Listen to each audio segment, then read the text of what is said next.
50대 남자분의 이야기입니다. 일하다가 병원에 갔습니다. 의사 선생님께서 충분한 휴식을 취하라고 하셨습니다.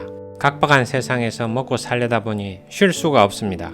많이 무리해서 일할 수밖에 없는 것을 감안해서 약을 처방해 주십시오 라고 했더니 의사 선생님께서 화를 내시면서 그냥 가라고 하셨다. 나도 모르게 눈물이 흘렀습니다. 손가락에 금이 갔지만 기부스를 하루 만에 풀어버리고 오토바이 운전을 한다는 선배의 이야기도 들었습니다. 바쁘게 살다 보니 어느새 50대 은퇴할 나이가 되었습니다. 잘 사는 사람들도 많지만 대부분 우리들 삶은 늘 바쁘고 쪼달리기만 합니다. 노후 준비 도대체 어떻게 해야 되는 걸까요? 국민연금공단에 따르면 우리나라 50대 이상 중고령자는 노후 적정 생활비를 부부 기준 월 268만원 수준을 생각하고 있는 것으로 나타났습니다. 개인은 165만원입니다. 그런데 여기에 한 가지 큰 함정이 있을 수 있습니다. 적정 노후 생활비에는 본인 의료비, 자녀 지원비를 고려하지 않은 금액입니다. 질병에 걸리거나 자녀를 위해 돈을 지출해야 되는 상황이 생긴다면 노후 자금에 비상이 걸릴 수 있습니다.